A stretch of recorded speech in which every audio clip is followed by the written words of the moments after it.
Zoagli verso il commissariamento, la maggioranza si è dimessa, tra i motivi i fondi bloccati, l'assenza di dialogo tra uffici e amministrazione, la recente sospensione del sindaco. In arrivo sull'Europa un'ondata di caldo africano, anche per il Levante, da mercoledì temperature record almeno per tutto il fine settimana.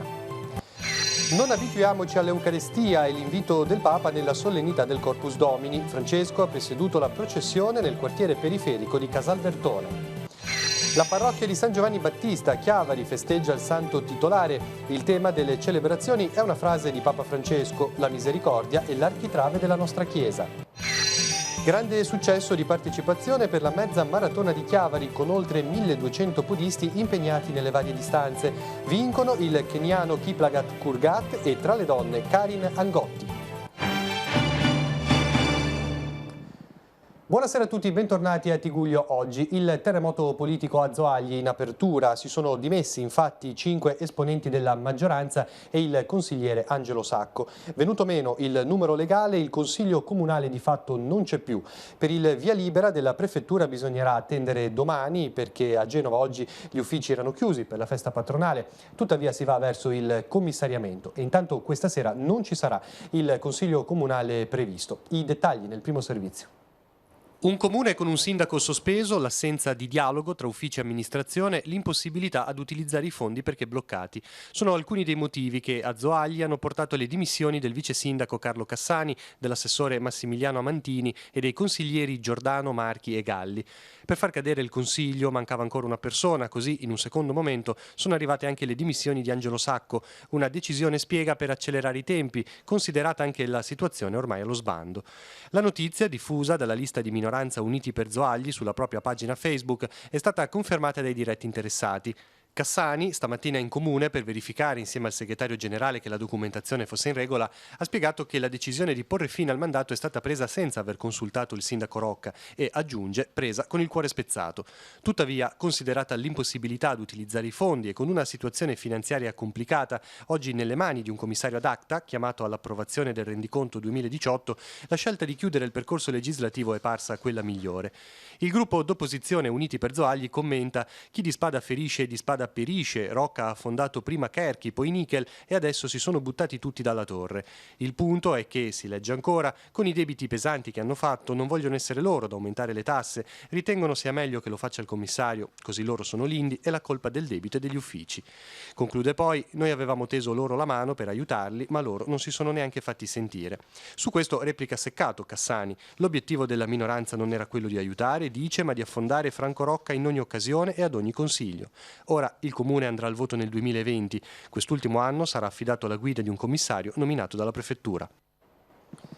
Il vero problema della situazione finanziaria del comune, spiega oggi il sindaco di Zoagli, contattato telefonicamente, è, dice, la mancanza di entrate.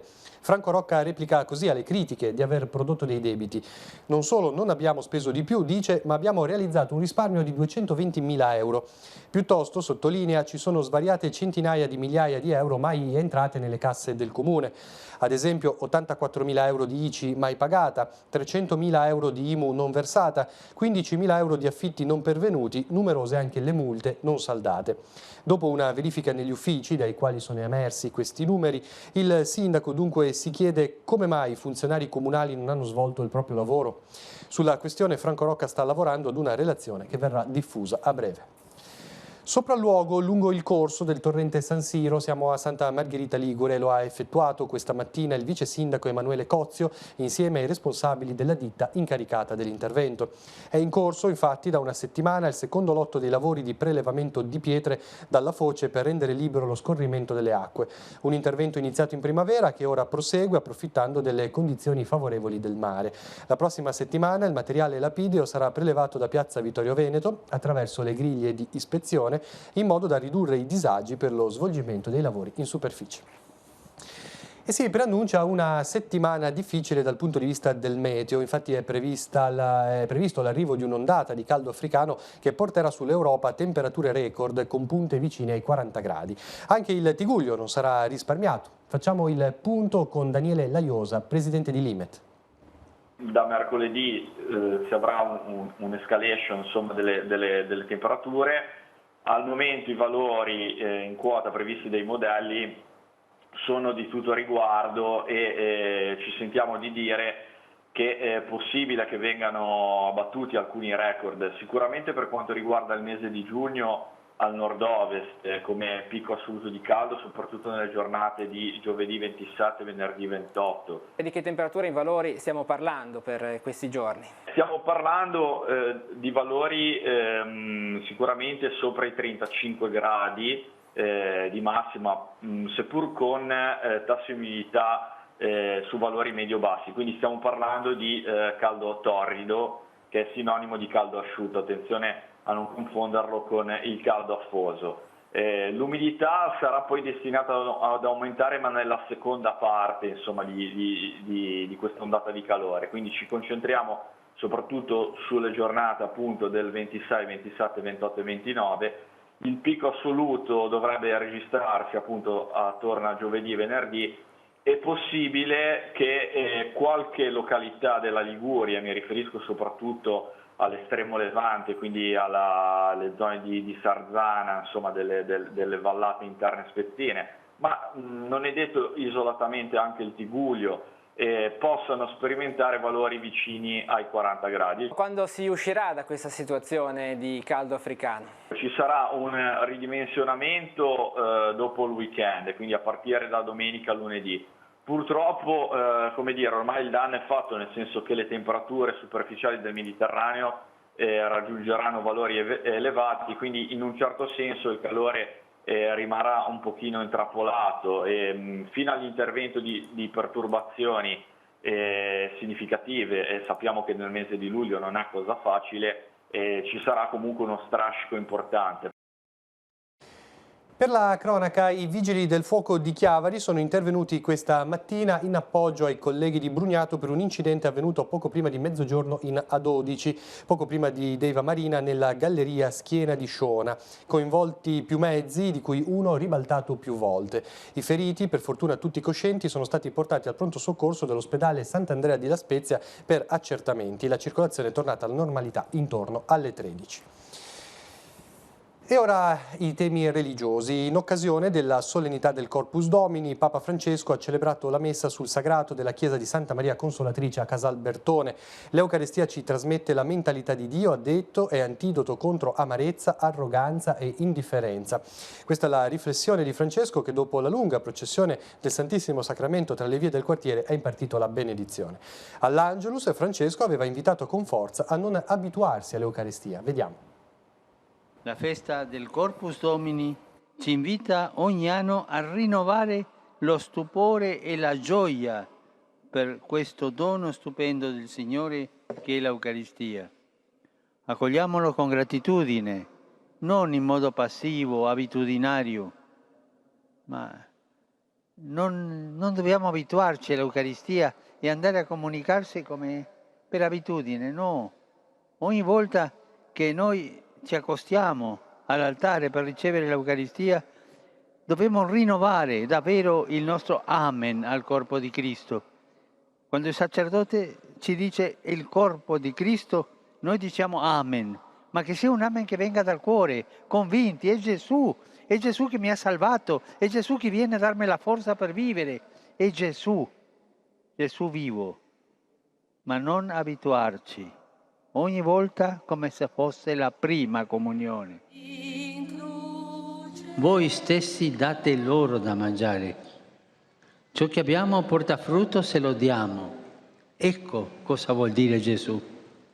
E non importa che sia poco o tanto, il Signore fa grandi cose con la nostra pochezza, come con i 5 pani. Egli non compie prodigi con azioni spettacolari, non ha la bacchetta magica, ma fa le cose con cose umili. Quella di Dio è un'onnipotenza umile, fatta solo di amore. E l'amore fa grandi cose con le piccole cose. L'Eucaristia ce lo insegna.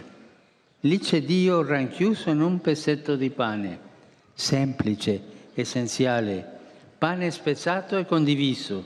L'Eucaristia che riceviamo ci trasmette la mentalità di Dio e ci porta a dare noi stessi agli altri. L'Eucaristia è l'antidoto contro il mi spiace, ma non mi riguarda, contro il non ho tempo, non posso, non è affare mio, contro il guardare dall'altra parte.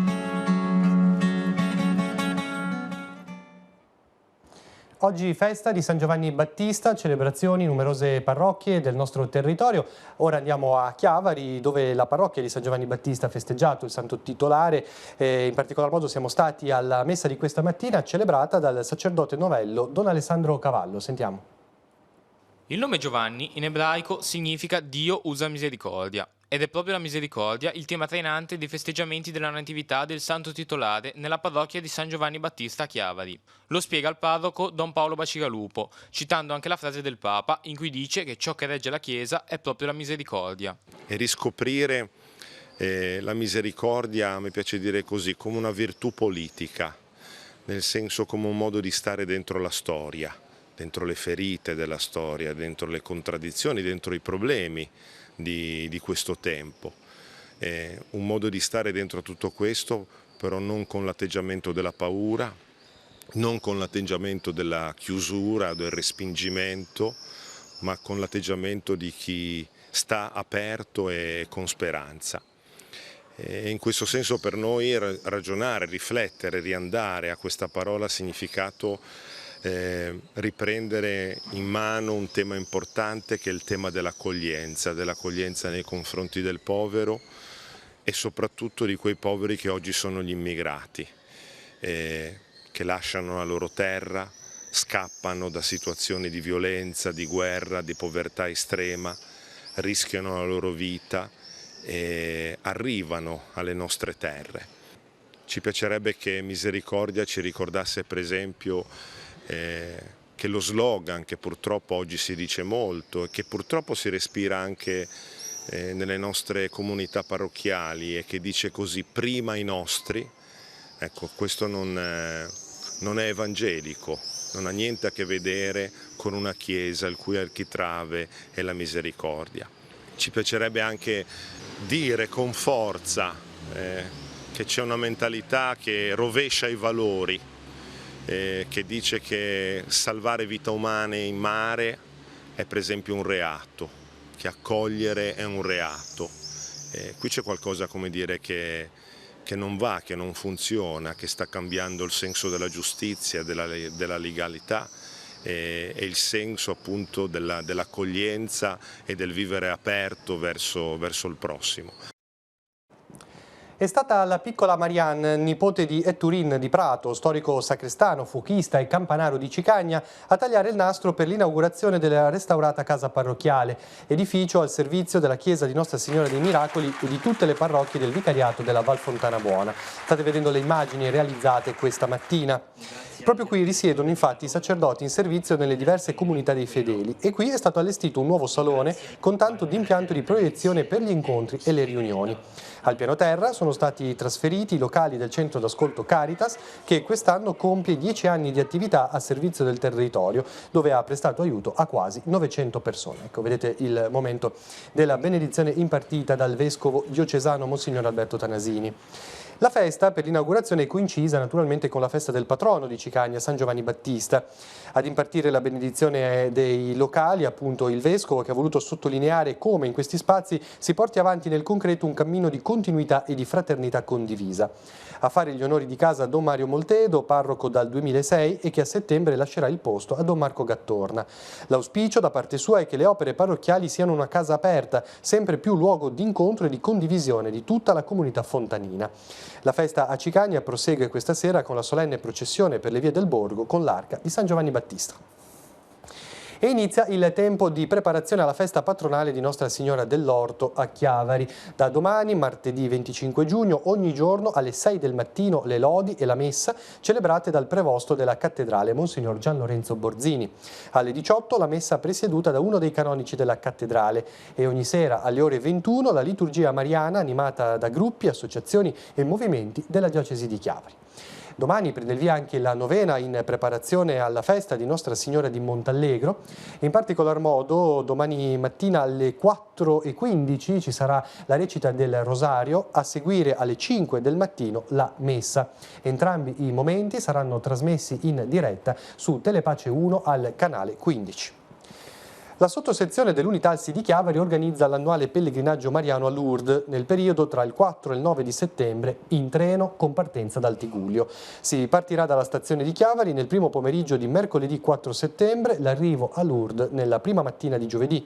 È prevista la partecipazione alle funzioni del santuario, processione o flambeau, via Crucis, messa internazionale, processione eucaristica e via Lucis. Per informazioni e iscrizioni 0185 30 88 15. E ora siamo ai temi culturali. È stata la vignetta dal titolo Dubbio prenatale di Leonardo Zazza di Taranto a vincere il premio Due Facce Umorismo a Sesti Levante nella sezione professionisti. Per la categoria fuori concorso il riconoscimento è andato invece a Gemma Rosio di Lissone. A decidere i vincitori gli oltre 300 visitatori della mostra allestita nella Sala Riccio che hanno scelto le vignette più belle che quest'anno hanno affrontato il tema Le favole. L'iniziativa dell'Associazione Oleudo ha visto poi la presenza in piazza dei vignettisti che hanno regalato disegni e ritratti ai tanti appassionati che si sono voluti fermare. Vediamo.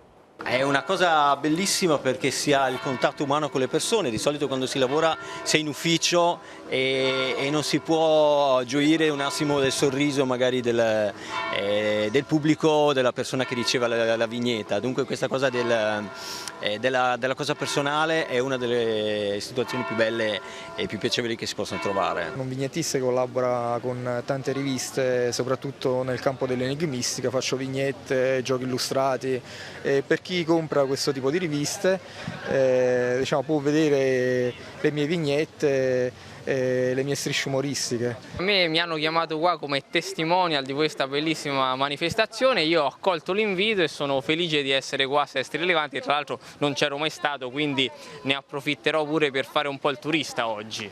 Che città ha trovato e come sta vivendo questi momenti? Oh, fantastico, è stata una bella mattinata, i vignettisti sono veramente bravi, mi hanno già disegnato quasi tutti, ne sto approfittando e sono contento di essere qua, davvero.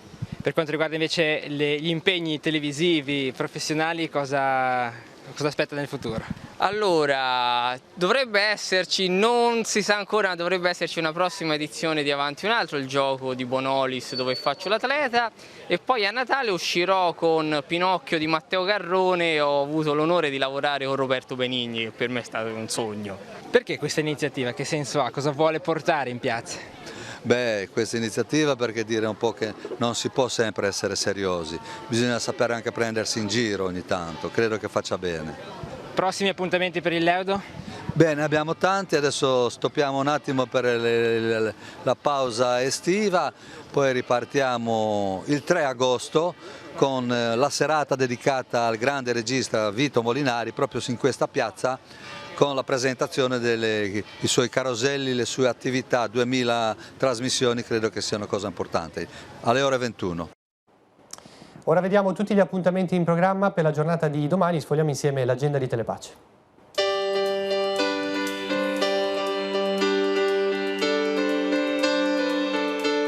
Martedì 25 giugno sarà possibile visitare, come ogni martedì, il Museo Scientifico Sanguinetti Leonardini, aperto alle visite dalle 9 alle 12 in piazza Nostra Signora dell'Orto a Chiavari. Torna il mercato agricolo in via Salvia, Sestri Levante, aperto dalle 9 alle 13. Presenti i produttori locali con i loro prodotti freschi e trasformati, dal miele all'olio, dai biscotti alle confetture. Alle 21 il Teatro Comunale di Sori ospiterà la presentazione delle anticipazioni per la stagione 2019-2020. Saranno aperte le prenotazioni per Sori Teatro, ovvero per la partecipazione agli eventi teatrali fuori regione. Quello che gli uomini non dicono è il titolo della mostra allestita nel laboratorio Spazio Casoni di via Bighetti a Chiavari. La mostra è costituita dagli scatti fotografici di 10 donne rigorosamente in bianco e nero. La mostra si potrà visitare fino al 30 giugno.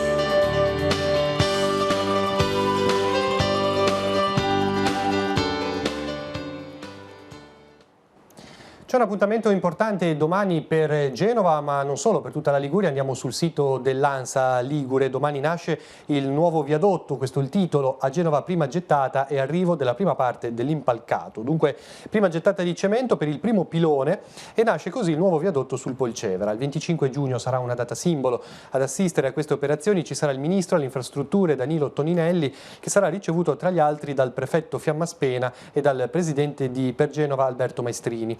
Alle 15:30 inizierà la cerimonia per la gettata del primo pilone e dopo gli interventi di Nicola Meistro e AD della Società Per Genova, del sindaco Bucci e del governatore Toti, il ministro premerà il pulsante per l'avvio del getto della prima fondazione. Successivamente, leggiamo ancora sul sito dell'ANSA, il ministro si sposterà nell'area portuale dove salirà su una motovedetta della Capitaneria per raggiungere il rimorchiatore Paul che trasporta l'impalcato d'acciaio destinato al nuovo viadotto. Lo sbarco avverrà alla banchina Fincantieri del porto di Genova. Oggi invece si è svolto un presidio pacifico per esprimere solidarietà alle 43 persone che si trovano a bordo della nave Sea-Watch dell'omonima ONG tedesca che da oltre 10 giorni si trova nelle acque di fronte a Lampedusa in attesa di un porto sicuro in cui attraccare. Lo ha organizzato l'Italia che resiste Tigullio, raccogliendo l'appello del forum Lampedusa Solidale che ha invitato gli abitanti dell'isola a mostrare la propria solidarietà ai migranti e all'equipaggio della nave, dormendo sul sagrato della chiesa di San Gerlando. L'Italia che resiste Tigullio ha invitato i cittadini del territorio a riunirsi per questo presidio in piazza San Giovanni Battista a Chiavari, sino alla conclusione della vicenda. E siamo allo sport. Iniziamo dalle notizie odierne, dal calcio. Il centrocampista siciliano Marco Toscano è un nuovo giocatore della Virtus Entella. Nato a Erice il 7 luglio del 1997, ha giocato 3 stagioni in Serie C, le prime 2 con il Siracusa, la terza con il Trapani. E proprio con il Trapani quest'anno ha ottenuto la promozione in Serie B. Avete visto l'immagine della firma del contratto. Sofia Giustini invece ha rinnovato con il Rapallo Pallanuoto. La società gialloblu ha deciso di puntare ancora sulla giovane attaccante classe 2003 che a soli 15 anni ha già esordito in nazionale.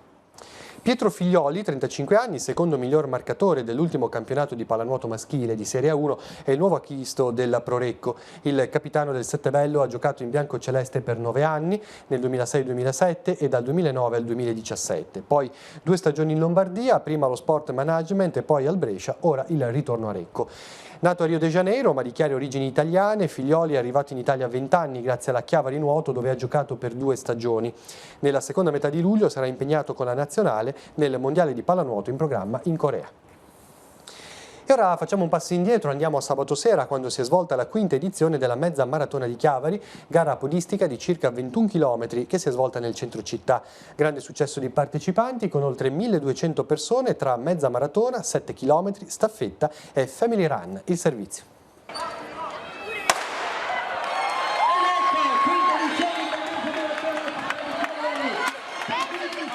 Oltre 1000 podisti hanno percorso il centro cittadino per partecipare alla mezza maratona di Chiavari. A vincere è stato il keniano Gideon Kiplagat Kurgat in 1 ora 07:45, precedendo Sofiane Ufi e Jean-Marie Vienim-Yaziro. Tra le donne primeggia Karina Angotti in 1 ora 24:34. Presenti alla manifestazione anche tantissimi amatori, alcuni attirati dalla bellezza del contesto di gara, altri dalla comodità logistica, ma tutti spinti dalla passione per la corsa. Sì, è la prima volta che gareggio a Chiavari, in Liguria, qua. Abitiamo a Milano, quindi era alla portata nostra fare sia il mare sia la gara. Domani infatti facciamo la giornata di mare. Io personalmente scelgo sempre contesti dove poi mi godo anche l'ambiente circostante, la città. Ho fatto la maratona di New York, quindi mi sono goduto New York. Prossimamente farò Mosca e vedrò Mosca. Sono qui con amici di infanzia che abitiamo a Milano per motivi di lavoro.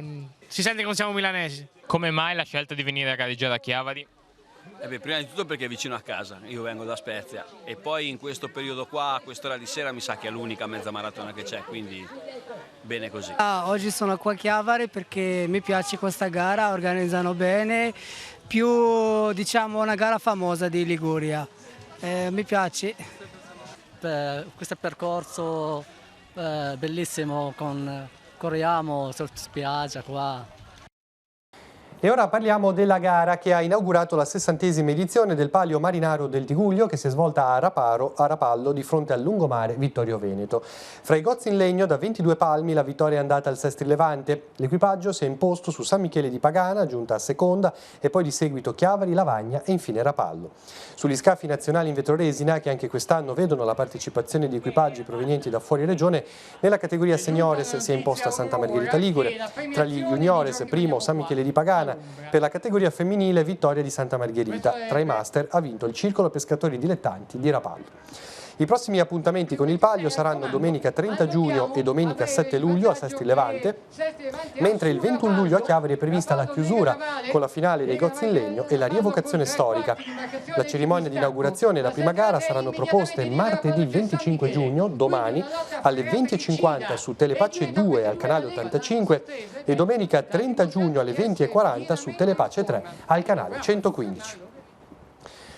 Concludiamo parlando di una gara di golf per sostenere le imprese coinvolte nel crollo del Ponte Morandi. Oggi, per tutto l'arco della giornata, al Circolo Golf e Tennis di Rapallo si è svolta una gara di golf nata da un'idea dell'avvocato Silvio Romanelli, con partenze di 4 giocatori alternate da 10 minuti di tempo. I premi sono stati offerti dall'artista Alfredo Pieramati. Ogni buca è stata sponsorizzata da aziende o privati sensibili a questa grande problematica, che sono pronti a premiare con il loro contributo di solidarietà alle aziende colpite dal crollo del ponte la bravura dei partecipanti al torneo. I fondi raccolti saranno versati al Comune di Genova e destinati alle aziende colpite appunto dalle conseguenze di questo disastro. Abbiamo dato anche la notizia domani dei lavori invece per la gettata del pilone del nuovo viadotto. Si conclude così il telegiornale, ci ritroviamo domattina alle 7:30 con il buongiorno di Telepace. Grazie per averci seguito, buon proseguimento di serata.